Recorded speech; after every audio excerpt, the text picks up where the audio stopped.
예, 오늘은 잠언 19장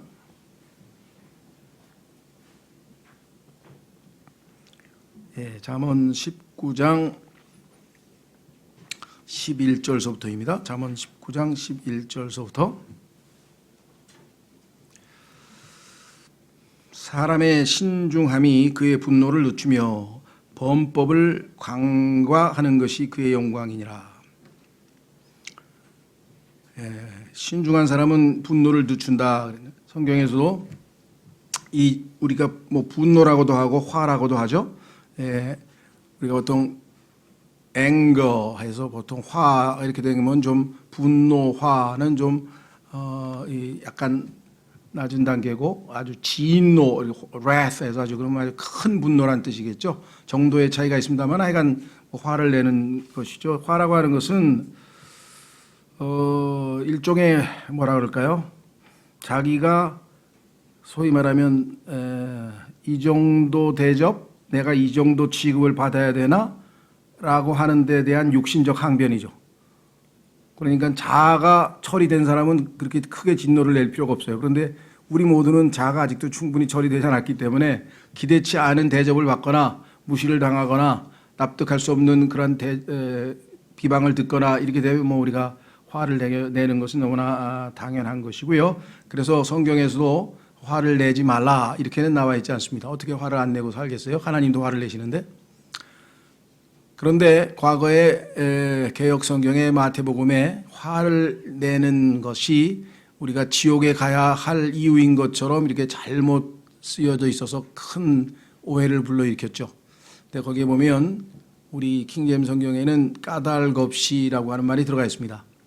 까닭없이 화를 내서는 안 된다. 만약에 그 까닭없이란 말이 없으면 예수님도 지옥에 갈 판이죠. 왜? 예수님께서 성경에 보니까 화를 내신 적이 몇 번 계시죠? 따라서 까닭없이란 말을 삭제한 것은 아주 엄청난 교리적 변개가 되고요. 그래서 그것이 들어있어야 올바른 성경이다. 두 번째로 그 다음에 마태복음 5장에 있는 내용은 물론 까닭이 있어서 화를 내는 경우에도 해당되지만 그 교리적인 자체가 우리가 천년 왕국 때에 예수님께서 직접 통치하시는 시대의 헌법이다 보니까 오늘날 우리에게는 영적인 교훈을 주는 것이 그것이 문자 그대로 우리에게 바로 적용되는 것은 아니라는 것. 그래서 마태복음은 굉장히 조심해야 된다 그랬죠. 왜냐하면 신약은 마태복음 26장에서 예수님께서 체결하시게 되는데 그 이전까지는 구약적인 배경이 그대로 유지되고 있습니다. 그러니까 실제적으로는 신약 성경이라는 이름 하에 쓰여져 있지만 신약을 체결하는 과정을 보여주고 있는 것이지 실제적으로 신약 내용은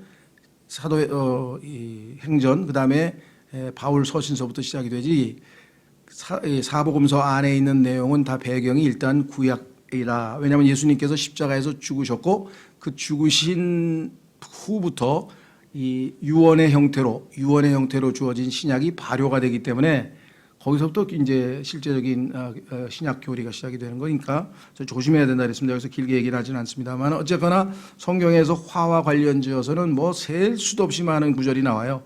그래서 정말 이것이 굉장히 아주 자주 언급되는데 벌써 몇 번 했기 때문에 여기서 길게 하지는 않고 몇 가지만 좀 정리를 해보려고 합니다. 그것은 뭐냐? 첫째는 에베소 4장에 화를 내라 그랬어요. 명령으로 돼 있어요. 화를 내라. 그러나 화를 내되 죄를 지어서는 안 된다. 그러니까 화에서 멈춰야지 거기에서 자기 의분을 드러내서 지나친 행동을 하면 그게 죄로 발전할 가능성이 있죠. 두 번째 아까 얘기했죠. 까닭이 있어야 돼요. 근거가 화를 내는 이유가 분명해야죠. 누가 봐도 납득할 만한 이유가 있어야 되겠고요. 세 번째는 급히 오늘 나와 있잖아요. 그렇죠? 오늘 뭐냐면은 사람의 신중함이 그의 분노를 늦춘다 그랬잖아요. 화를 내지 않는 게 아니라 급하게. 그래서 급하게 화를 내면 낭패가 돼 죄를 지을 가능성이 높죠. 자, 그 다음에 이제 아까 얘기했던 것처럼 죄를 짓지 말고 해 지기 전에 이게 분을 풀라는 거죠. 오래 가면 안 됩니다. 그것도 역시 죄로 발전할 가능성이 있기 때문에 그래서 빨리 그 화를 가라앉히고 그 다음에 예수님께서 우리를 용서하셨으니 그 용서하시는 그 용서로 그들을 용서하고 끝내야죠, 빨리. 자, 그래서 이 문제도 여러 번 우리가 언급했기 때문에 짧게 그냥 간략하게 요약하고 넘어갑니다. 우리가 관심 있는 구절은 이제 두 번째인데요. 거기 보시면은 범법을 간과하는 것이 그의 영광이니라. 그 범법을 들춰내서 그것을 직시해서 계속 따져서 그 사람을 들춰내서 뭐 원수를 갚는다든가 아니면 그를 뭐 비판한다든가 이것보다는 여기 나와 있는 것처럼 넘어간다는 뜻이에요. 여기서 지금 간과한다라고 했는데요. 우리가 유월절 어린 양에서 유월절 어린 양의 피를 바르면 하나님께서 보내신 죽음의 사자가 넘어간다. 담을 넘어가서 죽음을 면하고 구원받는 그 유월절이라고 하는 단어가 영어의 패스오버라는 단어인데 그 단어가 여기에 그대로 쓰였습니다. 그러니까 간과 넘어가 버린다 이거죠. 우리가 사랑은 허다한 죄를 덮느니라는 말씀과 마찬가지죠. 그 사람 사랑하면 그 사람의 허물을 자꾸 들춰낼 이유가 없겠죠. 자, 그래서 범법을 간과하는 것이 그의 영광이니라. 이렇게 덮어주면 하나님께서 나중에 그 사람에게 그 참 올바른 행실에 대해서 보상을 하신다. 그런 뜻이겠죠. 자, 그래서 뭐 제일 유명한 그 사건은 성경에서 보면 다윗이 사울의 여러 번에 걸친 그러한 암살 음모라든가에 대해서 사울을 계속해서 용서하고 있는 모습을 우리가 여러 번에 걸쳐서 성경에서 확인할 수가 있죠. 예. 우리에게 중요한 거는 뭐 당연히 하나님께서 인간의 죄를 간과해 주신 거겠죠. 그래서 거기에 초점을 맞춰서 몇 구절 찾아보겠습니다. 자, 우선 구약에서 한 구절, 미가서 7장 18절. 구약에서 미가서 7장 18절로 가시면 하나님께서는 어떠하신 분이신가? 우리가 하나님을 믿는다면 하나님의 성품 가운데 이런 성품이 있구나.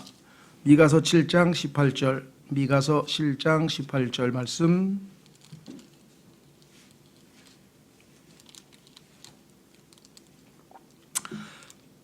어떤 신이 주와 같으니까 주께서는 불법을 용서하시고, 이게 바로 아까 간과하는 거하고 마찬가지겠죠. 불법을 용서하시고 자신의 상속 백성 중 남은 자들의 범법을, 여기 나와 있네. 정확한 단어예요. 지나치시나이다.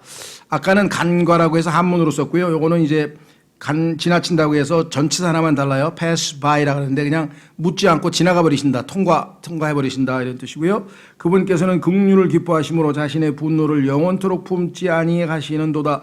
그분께서 다시 돌이키시고 우리를 불쌍히 여기시며 우리의 불법들을 누르시리니. 그렇잖아요. 불법을 눌러서 들춰내지 않는다. 주께서 그들의 모든 죄를 바다의 깊음 속에 던지시리이다. 주께서 옛날부터 우리 조상들에게 맹세하신 대로 야곱에게 진리를 이행하시고 아브라함에게 긍휼을 이행하시리이다. 그러니까 하나님의 긍휼의 일환 중에 하나가 바로 이 범법을 넘기는 거죠. 자, 뿐만 아니라 신약에서도 이렇게 기록되어 있습니다. 사도행전 17장 30절로 가시면 하나님께서 구약 시대의 모든 인간의 죄들을 눈 감아 주셨다. 여기 이제 눈 감아 주셨다는 새로운 표현이 나왔는데 의미는 같은 의미겠죠. 묻지 않고 따지지 않고 눈 감아 주셨다. 눈 감아 줬다는 표현이 사실은 뭐 우리 사회에서는 별로 좋은 건 아니죠. 공무원이 불의를, 그렇죠, 눈 감아주고 뇌물을 받을 때 눈 감아줬다. 눈 감는 게 우리말은 좋은 의미로는 잘 안 쓰이는 것 같아요. 그렇죠? 불의를 눈 감아준 것처럼 이렇게 되는데 성경에서의 이 눈 감았다는 얘기는 하나님께서 인간의 죄악을 눈 감아주시고 내버려 두셨다가 예수 그리스도를 통해서 그 죄값을 한꺼번에 다 청산해 버리셨다. 이런 의미에서 우리에게는 다행인 거죠. 그것을 일일이 다 책임을 물으셨다면 뭐 살아남을 인간이 누가 있겠습니까?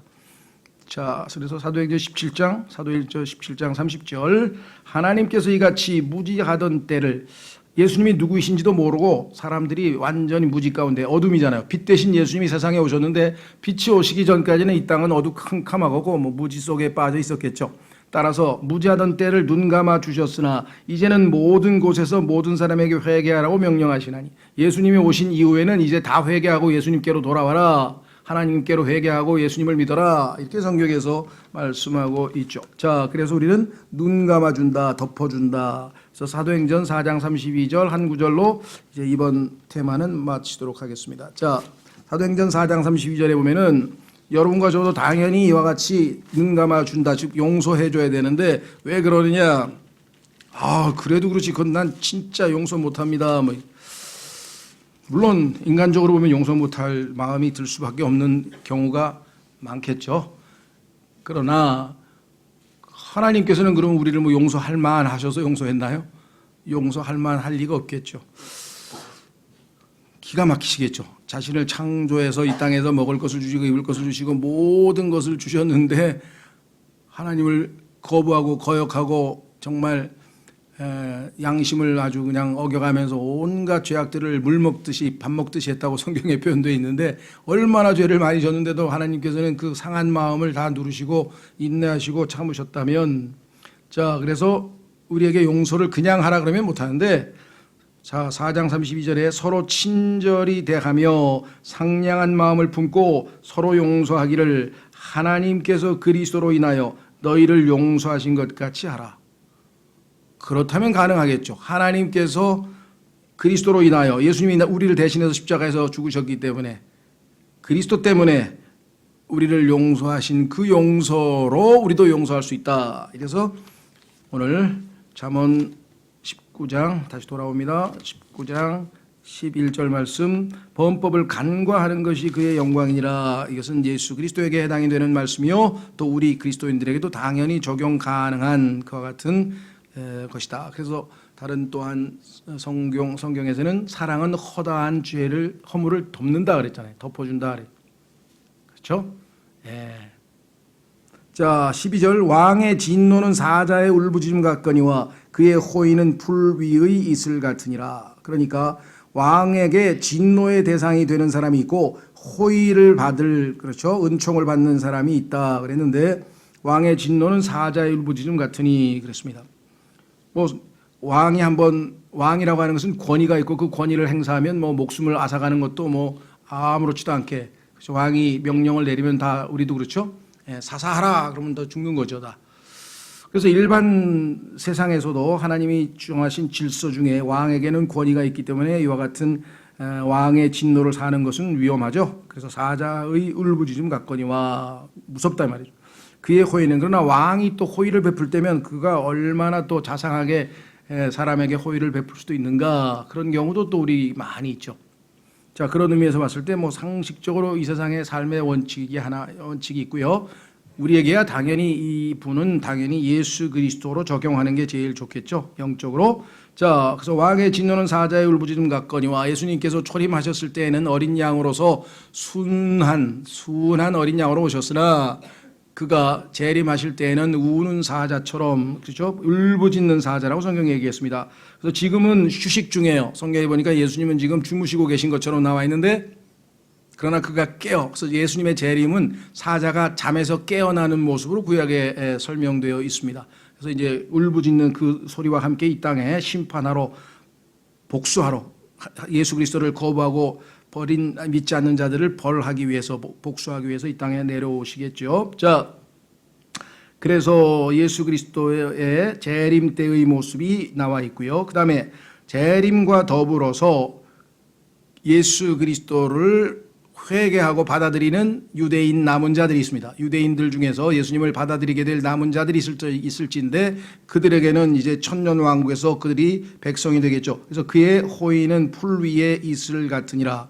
그래서 또 천년왕국의 왕으로 등극하시는 왕으로부터 많은 호의를 입고 은혜를 입을 사람들이 있다는 것을 우리는 당연히 잘 알고 있습니다. 그렇죠? 창세기 40장에도 이와 유사한 예가 있죠. 파라오가 술관원과, 그렇죠, 잔 맡은 관원과 빵을 제공하는 그 관원 중에 한 사람은 심판을 받아서 죽게 됐고, 한 사람은 호의를 입어서 등극을 해서 다시 회복이 되어 그 지위가 회복되는 것을 우리가 성경에서 볼 수가 있습니다. 그래서 이 땅에서의 모든 인간의 운명은 하나님의 아들을 어떻게 대하느냐, 하나님의 아들이신 예수님을 어떻게 대하느냐에 따라서 인간의 모든 운명은 갈리는 거죠. 진노의 대상이냐 긍휼의 대상이냐 확인해 보겠습니다. 시편 2편. 여러분들이 복음을 전할 때 사람들에게 예수 그리스도에 대해서 어떤 대접을 했는지에 따라서 하나님께서는 우리를 평가하실 것이다. 심판의 기준은 예수님을 거부했느냐 받아들였느냐. 시편 2편 12절에 기록하기를 그 아들에게 입맞추라. 그리하지 아니하면 그분께서 분노하사 그분의 진노가 조금이라도 타오를 때에 너희가 길에서 벗어나 망하리로다. 죄송합니다. 그분을 신뢰하는 자들은 다 복이 있도다. 그 아들에게 입맞추라. 예수 그리스도를 믿고 영접하고 받아들이지 아니하고 거부하고 그분을 믿지 않는 자. 사실은 성경에 보니까요, 요한복음 3장으로 가보시면 믿지 않는 사람들에게는 이미 하나님의 심판이 그 위에 임해 있습니다. 그래서 진노가 그들 위에 있다라고 성경에 얘기했어요. 사람들은 눈으로 안 보이니까 자기 위에 하나님의 진노가 있다는 사실을 모르겠죠. 우리가 알려줘야 돼요. 보이진 않지만 나는 네 위에 하나님의 진노가 머물러 있는 게 보인다. 왜? 나는 믿으니까. 하나님 말씀을 믿으니까. 그렇죠? 자, 요한복음 3장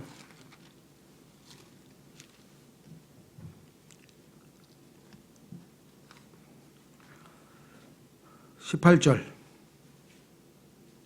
요한복음 3장 18절. 그를 믿는 자는 정죄를 받지 아니하거니와. 여러분과 저는 이제 정죄의 대상이 아니고 긍휼의 대상이 됐습니다. 그런데 믿지 않는 자는 하나님의 독생자의 이름을 믿지 아니하였으므로 이미 정죄를 받았느니라.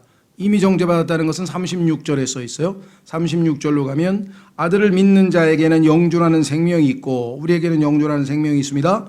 아들을 믿지 않는 자는 생명을 보지 못하며, 아예 보지도 못하고, 그 다음에 도리어 하나님의 진노가 그 위에 머물러 있느니라. 이미 정죄받았어요.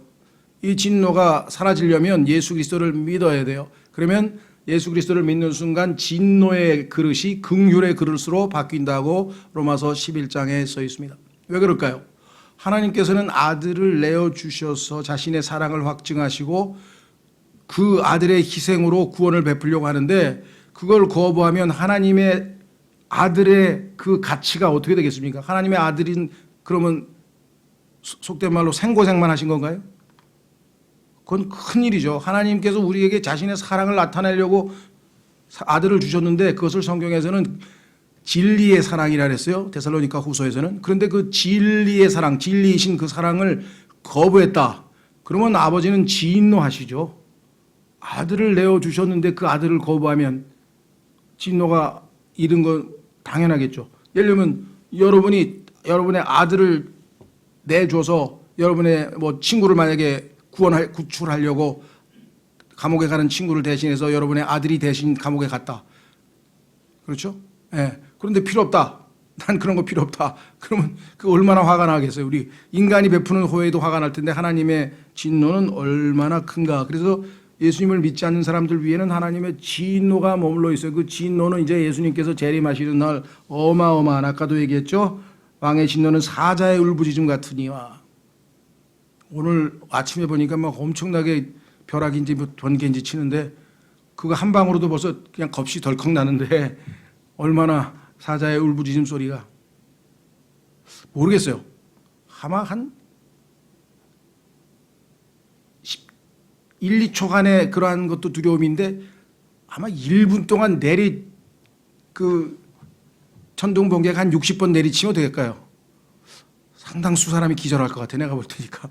그 순간도 못 참아. 1분도 못 참아서 아마 기절하는 사람, 엄청 혼절하는 사람이 막 세고 셌을 것 같아요. 그렇죠? 예. 그리고 우리 같은 사람은 딱 무릎 꿇고 그냥 겁은 먹지만 주님하고 무릎 꿇고 기도라도 하죠. 그렇죠? 그 사람은 뭐 기도할 수가 있나? 뭐 얼마나 비참해요. 자, 다시 돌아옵니다.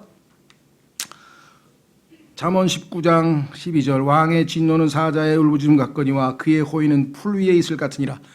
이슬이 내린 풀이 얼마나 아주 신선합니까? 그렇죠?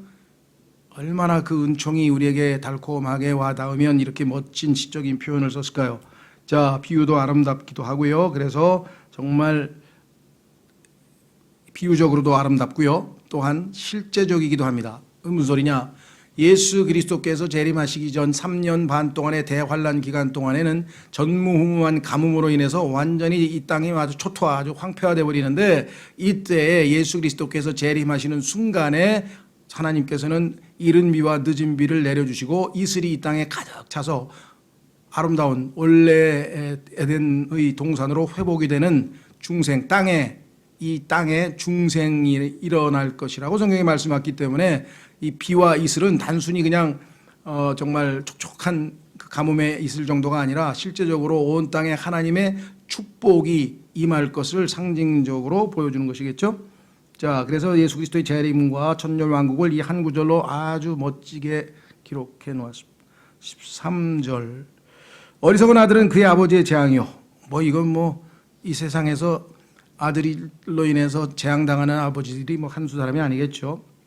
뭐 재산을 다 날리는 사람도 있고 유산 받아서, 아니면 뭐 하여간 이 말썽을 피우고 자꾸 감옥에 들락날락 해가지고 아버지 명예를 실추시키는 사람도 있고. 그래서 뭐 13절에 그 아이들에 대한 얘기는 지난번에 한번 나왔었고요. 또 여기도 나왔는데, 아내의 말다툼은 계속해서 떨어지는 물방울이니라. 물방울이 계속해서 떨어져서, 여러분 생각 어떠세요? 영어 속담에 떨어지는 물방울이 바위를 뚫는다, 바위를 닳게 한다 그랬는데, 물방울이 1000년 동안 내리 떨어지면 아마 바위 구멍을 뚫고도 남겠죠. 아주 비유적인 표현입니다만, 실제적으로 이 말다툼 또 이런 문제에 대해서 성경에서 여러 번 얘기를 했는데, 그 중에 한 구절만 우리에게 또 상당히 유명한 한 구절만 찾아보고 넘어갑니다. 자, 잠언 21장으로 가시면 9절로 가보십시오. 21장 9절.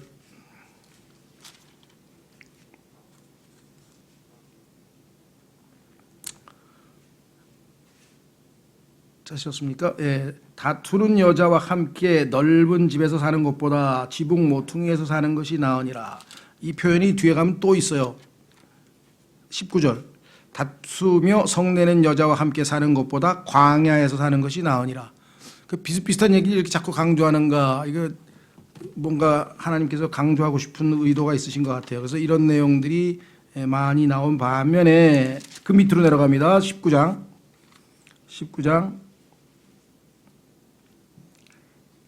14절, 바로 그 다음 구절에는 반대되는, 대조되는 아내의 모습이 나옵니다. 집과 재물은 조상들에게서 상속받거니와. 그러니까 어리석은 아들과 말다툼하는 아내와 한 가정을 이루고 살면 이제 불행해지는 거죠. 반면에 재산을 잘 축적해서 집과 재물은 조상들에게서 상속받거니와 분별 있는 아내는 주로부터 오느니라 그랬습니다. 가업을 잘 이루어서 자손들에게 상속을 물려줄 수 있도록 그렇게 튼튼한 이 가족 부양을 잘하는 부모님을 만난 자녀와, 그 다음에 분별 있는 아내는 주로부터 온다 그랬어요. 그러니까 우리 그리스도인들은 1차적으로 그 결혼할 때 우리가 보통 이제 예수 그리스도를 믿는 구원받은 사람을 골라야 된다. 뭐 이거는 성경에서 우리가 충분히 유추할 수 있는 그런 기본 전제죠. 예. 믿지 않는 자와 멍해를 같이 하지 말라. 그러니까 결혼이라고 하는 것만큼 강한 멍해가 없죠. 그런 의미에서 봤을 때는 믿는 사람하고 해야 된다. 근데 믿는 사람하고만 하면 다냐? 그건 또 아닌 것 같아요. 그렇죠. 믿는 사람하고 했지만 자기가 선택한 부인도 많은 것 같아요. 여기서 보니까 주님이 주시는 아내가 있어. 주님이 주시는 아내는 어떤 아내냐 그랬더니 분별 있는 아내라 그랬네요. 분별 있는 아내, 지혜로운 아내라고 성경에 말씀을 했는데요. 성경에서 가장 유명한 구절은 덕스러운 아내라는 표현이 나와 있습니다. 확인해 보겠습니다. 잠언 31장. 잠언 31장은 1차적으로 자매님들이 하나님의 말씀에서 내가 하나님이 기뻐하시는 덕스러운 아내가, 덕스러운 여인이죠. 덕스러운 여인이, 현숙한 여인이 누구인가, 어떤 모습인가를 우리가 공부하는 게 1차적이고요. 두 번째는 그럼 뭐 여인이 아닌 사람들은 해당이 안 되냐? 아니죠. 우리도 주님이 신랑 되시고 우리 전체가 그리스도인들 모두는 다 주님 앞에서는 다 여자죠. 그렇죠? 네, 신부입니다. 그렇다면 우리의 신부가 갖춰야 될 영적인 덕성, virtue라 그러죠. 영적인 미덕들을 또 열거하고 있기 때문에 당연히 우리 형제들에게도 당연히 관심사항이라는 것. 자, 그래서 잠언 31장 10절에 누가 현숙한 여인을 찾겠느냐? 많이 없다 이 말이죠. 그녀의 값은 루비보다 훨씬 더 나가느니라. 세상에서 값비싼 보석을 치는데 보석보다 더 비싸다. 그런데 그 여인의 특성이 14가지가 여기 나와 있어요. 근데 그 첫 번째 중에 하나가 그녀의 남편의 마음이 그녀를 평안히 신뢰함으로. 그렇죠. 남편의 신뢰를 받는 아내. 남편이 그 아내가 무엇을 하든 신뢰할 수 있는 아내. 두 번째, 그가 노량물을 필요로 하지 아니하니라. 가정 경제에 지나 큰 기여를 하는 아내로 또 돼 있네요. 12절 그녀는 자기 평생 동안 그에게 선을 행하고 착한 아내네.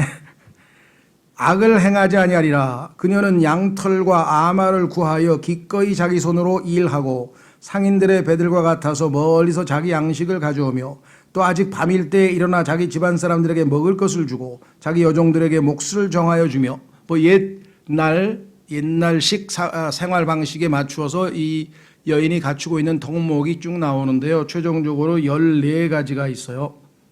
그렇죠? 다른 사람에 대한 배려 등등 뭐 준비성 뭐 정말 뭐 여기서 다 얘기할 수는 없고요. 그 중에 보면은 뭐라고 돼 있냐면 26절에 그녀는 지혜를 가지고 자기 입을 열며 자기 혀 속에 친절의 법을 두고 자기 집안의 길들을 잘 살피며 게을리 얻은 빵을 먹지 아니하며 그래서 자녀들이 칭찬한다. 28절 그녀의 자녀들은 일어나서 그녀를 가리켜 복받은 자라 하고 그녀의 남편도 그녀를 칭찬하기를 많은 딸들이 덕스럽게 행하였으나 그들은 그들 모두보다 뛰어나다 하느니라.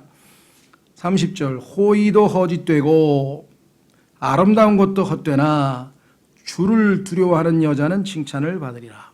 그러니까 주를 두려워하는 여자 사라라고 베드로전서 3장에 나와 있죠. 그것이 하나님 보시기에는 가장 덕스러운 여자다. 그래서 뭐라고 얘기했느냐. 그녀의 손의 열매를 그녀에게 주라. 또 그녀가 직접 행한 일들이 성문 안에서 그녀를 칭찬하게 할지어다. 그래서 결국은 우리가 그리스도 앞에 만날 때 올바른 신부로 발견되는 영적인 덕목을 갖추자는 그런 의미도 되겠고요. 또 실제로 이 땅에 사는 여자로서의 갖춰야 될 덕목도 말씀하고 있습니다. 자, 다시 돌아오셔서 그래서 두 종류의 아내에 대해서 13절, 14절에서 주님께서 말씀해 주셨습니다. 이 집과 재물은 조상들에게서 상속받는다는 표현이 신약에서는 뭐라고 되어 있는 거 아니요? 바울이 그런 얘기를 합니다. 우리가 생각할 때는 바울이 야, 나 사도야. 그러니까 내가 가면 너희들이 날 대접을 해야지. 이렇게 생각할지 모르지만 성경에 보니까 그게 아니고 뭐라고 얘기하는 거니? 자녀들이 아버지를 위해서 재물을 쌓는 게 아니라 부모가 자녀를 위해서 준비하니 내가 가면 내가 내겠다. 요즘 말로 하면은 내가 밥 한 끼 살게. 이렇게 된 거예요. 밥 사달라고 나 초대해달라고 그런 게 아니로. 그게 바울의 섬기는 자세였어요. 그렇죠? 영적인 것도 제공하고 물질적인 것도 제공하고 물론 성경에 따르면 이것이 보편적 원칙은 아니에요. 그래서 일하는 자에게 멍에를 쓰지 말라. 그래서 하나님의 말씀의 사역을 하는 사람은 물질적인 공급을 해줘야 된다. 다만 나는 그런 사람들이 사도라고 뭐 괜히 또 뭐 그런 소리 안 듣고 나는 여기서 희생하고 보상은 하나님께 가서 받겠다. 나는 여기서는 너희에게 다 내가 물질적으로 제공하고 나는 보상은 하나님께로 가서 받을 생각이다. 왜? 복음의 사역이 조금이라도 비방거리가 되면 안 되기 때문에 그렇죠? 예. 뭐 복음 전하고 뭐 하나님 일하고 뭐 돈 받았다 뭐 이런 소리 또 나오고 뭔 소리 나올까봐 나는 그렇게 안 하겠다. 그러나 그게 성경적 원칙이다 그랬어요. 왜? 일하는 소에게 망을 씌우면 소는 일만 죽도록 하고 밥을 못 먹으면 어떡하냐. 그래서 너희가 영적인 것으로 받았으니 물질적인 것으로 주는 것이 뭐냐. 물질적인 거하고 영적인 것으로 비교할 때 훨씬 더 영적인 것이 중요한 건데 그래서 기본 원칙은 제시했어요. 그래서 다른 사역자들도 그렇게 하라는 얘기가 아니라 다만 본인은 하나님 앞에 그렇게 삶을 살겠다 이렇게 이야기를 한 것이죠. 자, 그 다음에 우리는 이제 15절 게으름은 깊은 잠에 빠지게 하나니 빈둥거리는 혼은 굶주림을 당하리로다. 뭐 정말 부지런함과 게으름에 대해서 성경에서 이보다 더 정확하게 설명하는 구절은 없죠. 또 게으름과 관련돼서 뭐 여러 번 나왔는데 오늘은 단 한 구절만 좀 찾아보고 다음으로 넘어가겠습니다. 중복되는 주제는 반복을 길게 하지 않고요. 성경에 보면 에스겔서 16장으로 가보겠습니다. 에스겔서 16장으로 가보면 여러분과 제가 이 시대, 풍요의 시대, 지금 우리가 뭐 전 세계에서 7번째로 여러분들 뭐 자랑스러워 지금은 뭐 경제가 엉망으로 가는데도 그걸 자랑하더라고요. 전 세계에서 7번째로 인구 5천만이 넘는 국가로서 소득 3만 불, 그러니까 5천만이 넘는 인구를 가지고 있는 국가 중에서 소득 3만 불이 넘는 국가가 세계에서 7개 나라밖에 없어요. 근데 거기에 우리가 지금 당당하게 들어갔다. 뭐 이래서 이제 뭐 그런데 그게 뭐 나쁜 건 아니죠. 우리에게 좋죠. 문제는 그렇게 되다 보니까 사람들이 돈해서 만몬신을 섬기는 완전히 돈에 미쳐 돌아가는 세상이 되어버렸기 때문에 영적으로는 엄청난 반대급부가 오는 것이에요. 영적으로는 타락하는. 그래서 나는 부자라 그랬잖아요. 성경에 라오디게아 시대 특징은 뭐냐면 나는 부자라. 대한민국은 부자 국가다. 뭐 이렇게 얘기를 하는데 그게 결코 영적으로는 좋은 게 아니라 오히려 우리는 깨어 있어야 될 판이에요. 잘못하면 그것이 우리로 하여금 이스라엘 백성하고 똑같죠. 가나안 땅에 들어가 가지고 어떻게 했습니까? 잘 하나님이 풍요롭게 해줘서 잘 먹고 잘 살게 되니까 이제 세상 말로 등 따시고 배부르니까 날 몰아라 하면서 하나님이 누구냐 하고 아주 신앙으로 엉망진창이 되어버렸잖아요. 그러니까 이 인류 역사에서 2만 불을 넘으면 모든 국가가 다 영적으로 하향 곡속을 이룹니다. 신도수도 성도수도 줄어들고요. 뭐 하여간 모든 면에서 영적으로는 모든 게 가라앉아 버려요. 왜? 인간의 육신의 특성이 그거예요. 외적인 요건이 갖추어지면 죄를 더죠. 근데 성경에서 고난을 당하는 자가 죄를 그쳤느니라. 그러니까 고난을 당해서 괴롭고 굶고 힘들고 그러면 하나님한테 자꾸만 밀착해서 하나님 앞에 나가기 때문에 영적으로는 훨씬 더 나아지는. 성경에 나왔잖아요. 하나님께서 가난한 자는 부자보다 믿음을 더 주셨다 이게. 그래야 살아가지 믿음으로. 자, 에스겔서 16장. 그런데 에스겔서 16장에 가면은 우리가 소돔과 고모라의 부패상을 설명하고 있는데 왜 소돔과 고모라 얘기를 하느냐? 예수님께서 마지막 때 예수님께서 재림 때의 현상 중에 하나가 두 가지인데 하나는 노아의 홍수 때하고 비슷할 것이다. 그래서 노아의 홍수 때의 문화 트렌드를 보면 오늘날하고 똑같고 그 다음에 또 하나는 사도행전 19장에 노아의 홍수 때는 우리가 이제 보통 휴거라고 하고 사도행전에 보면 뭡니까? 재림, 예수님의 이제 지상 재림 마지막 때 복수의 날, 진노의 날의 특징 중에 하나는 이 소돔과 고모라에서 유황불로 완전히 도시가 덮치는 그 심판 직전의 모습. 그래서 소돔과 고모라의 문화 트렌드를 보면 지금이 정말 얼마만큼 마지막 때가 가까웠는지 우리가 볼 수 있는데 그래서 노아의 때, 그 다음에 소돔과 고모라의 때하고 예수님께서 말씀을 하셨죠. 롯의 때라고 주님은 말씀하셨죠. 자, 그래서 한번 보겠습니다. 여기 뭐라고 나와 있냐면 제가 이 게으름 때문에 지금 언급하고 있는데요. 이스라엘 백성이 얼마나 타락을 했는지 하나님께서 유다하고 이스라엘 두 왕국을 소돔과 고모라라고 비교했어요. 그래서 언니 동생. 자, 그래서 49절 보라 내 자매 소돔의 불법은 이것이니 소돔의 불법을 하나님이 지금 정의 내리는 겁니다. 우리는 소돔하면 떠오르는 거 뭐예요? 아, 소돔, 그거 소돔이. 소돔이라는 단어에다 Y자나 붙이면은 동성연애자라는 뜻이잖아요. 동성연애. 아, 그래서 거기 그 정말 타락한 사람들, 나쁜 놈들 막 이러는데요. 그거는 결과예요. 소돔이라고 하는 그 성적인 타락과 이 도착증은 결과로 나온 것이고 원인을 알아야 돼요. 우리가 원인. 우리나라가 지금 왜 이 모양이 됐습니까? 세상에서 아마 성적으로 제일 타락한 나라 중에 몇 안 되는 나라인 것 같아요. 오늘날 그 인터넷인지 뭔지 때문에 아주 그냥 쑥대밭이 돼버렸죠. 그렇죠? 뭐 학교 미투, 군대 미투, 뭔 미투, 하여간 뭐 미투가 없는 데가 없어요. 교회 미투, 뭔 미투, 그냥 뭐 생난리예요 지금. 20년 상간에 이렇게 돼버렸어요. 그죠? 예. 그러니까 소득이 올라가면서 사람들이 어떻게 됐는가 이제 보세요. 첫 번째. 자. 49절 소돔의 불법은 이것이니 곧 그녀와 그녀의 딸들하는 데 있는 소돔에 살고 있는 사람들이 어떻게 했어요? 교만과 요게 이제 문제입니다. 하나님 없이도 우리도 지금 3만 불 됐대. 이제 선진국이래. 잘 먹고 잘 산대. 우리도 이제 레저 산업이 필요하대. 우리도 즐기는 세상이 됐대.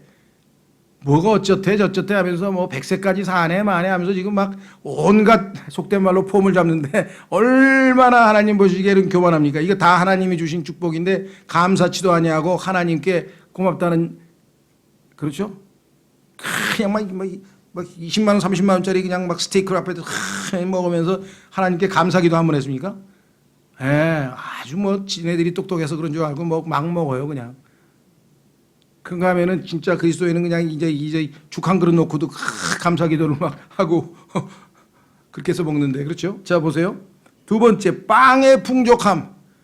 이게 그냥 남아 돌아가요. 막 마트 먹고 가면 그냥 먹을 게 막 산더미처럼 쌓여가지고 뭐 요즘 다행히 뭐 이제 그 어디야 뭐 은행이 있어가지고 이렇게 그 막 날짜가 지날락말락 하는 거 이렇게 갖다 주면은 또 이렇게 좀 뭐 가난한 사람들 주는 뭐 그런 사회 단체가 있어 그나마 좀 다행인데 어쨌거나 미국에서 안 먹고 그냥 썩어서 버리는 게 얼마나 많겠습니까? 우리나라도 많을 정도면 미국 상상을 초월하겠죠.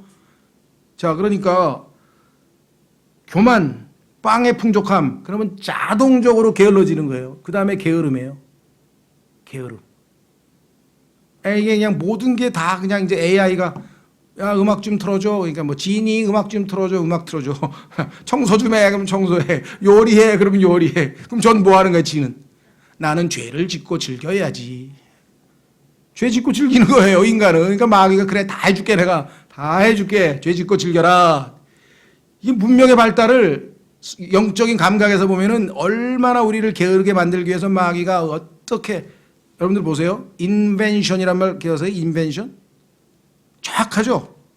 전도서 7장 29절에 하나님께서는 인간을 upright, 곧바르게 지었는데 그들이 많은 inventions, 창안물을 고안해냈다. 지금 인벤션 해가지고 로봇 청소기 만들어 놓고 뭐 별거 다 해놨잖아요, 이제. 그렇죠? 인간은 이제 손가락 까딱도 안 하고 그러면 비만이 되면 어떡하니까 이제 비만도 이제 운동시켜주는 또 로봇가 있을 것 같아. 팔 잡아 당기고 올리고 내리고 막 이제 뭐 스쿼트인지 뭔지 앉혔다 일으켰다 하면서 이제 별짓을 다 하고.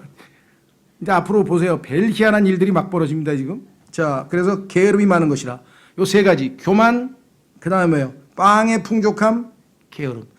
그러니까요, 빵이 부족하다 그러면 굉장히 영적으로 축복받은 거예요. 왜? 빵의 풍족함은 필연적으로 뭘 가져온다고요? 게으름을 가져온다고. 그러면 어떻게 되겠어요? 그녀가 가난한 자와 궁핍한 자의 손을 강하게 하지 않았고, 가난한 자, 궁핍한 자, 지금 굶고 있는 사람들이 있는데도 그냥 빵 먹다가 다 내던져버리고 말이죠. 한두 숟가락 먹다가 다 내던져버리고. 부패도 보면 그냥 먹으면 많지만 좀 따라오면 돼. 막 절반은 다 갖다 버리잖아요. 이만큼 먹.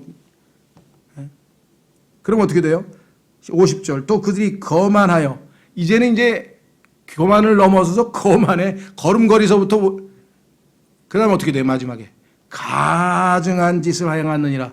마지막 순간에 가면요, 하나님이 가증스럽게 여기는 소돔의 현상이 벌어지고 온갖 타락한 별일이 다 벌어지는 거예요. 여기 정확하게 나왔잖아요.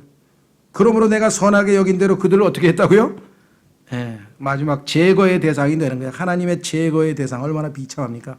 하나님께서 싹 요 제거를 갖다가 숙청이라 그래요. 숙청. 싹 숙청해버린 펄주라 그랬는데 자, 그래서 이 게으름이라고 하는 것이 성경에서 얼마나 우리에게는 안 좋은 건가. 지금 우리가 지금 먹고 살기에 하루하루 벌어서 겨우 먹고 산다. 그러면 게으를 쌓이면 누가 있어요? 게으르면 다 굶어 죽게 생겼는데.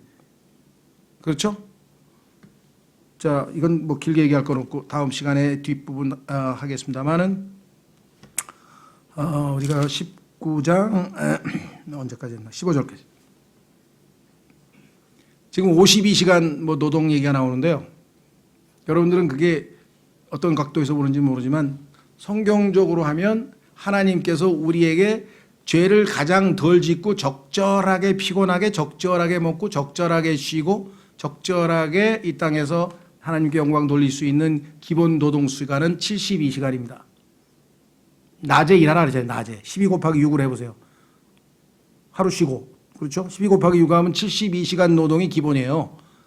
그러면 와서 열심히 일하고 해질 때 와서 집에서 밥 먹고 저녁에 가족들하고 재밌게 대화도 나누고 교제도 하고 그다음에 기도도 하고 찬송하고 그다음에 자는 거예요. 왜? 피곤하니까 12시간 죽으라고 일했는데 피곤할 거 아니에요. 죄질 힘이 없어. 죄질 힘이 없다니까. 근데 이거는 뭐 그냥 시간이 돈 딱 너는 인간 막 또박또박 건물주는 뭐가 나온다며요. 건물주는 또 임대료가 또박또박 나와. 그러면 오죽하면은 일하지 않은 자는 먹지 말라. 일 때문에 일하지 않은 것이 얼마나 저주인가를 얘기를 했더니 어떤 사람이 방송을 그 기독교 방송을 듣다가 전화를 했어요. 청취자가 목사님 지금 금방 방송을 들었는데 어쩌면 제 얘기를 하세요.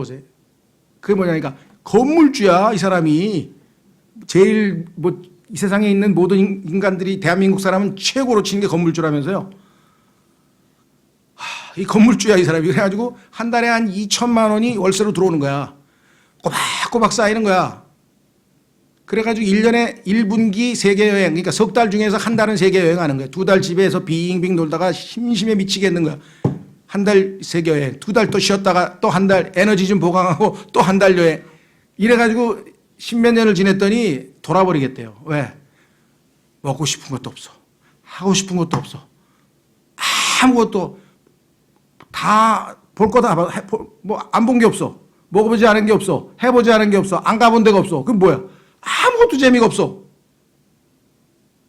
그죠? 지금 우울증에 걸려서 지금 거의 병 직전에 와 있어요. 근데 그 얘기를 딱 들으니까 그래서 성경에 그렇게 써 있군요. 일하지 않는 자는 먹지. 목사님 말씀 그게 저에게 해당되는 겁니다. 그런데 다들 아이고 부러워라, 아이고 부러워. 나도 저랬으면 좋겠다.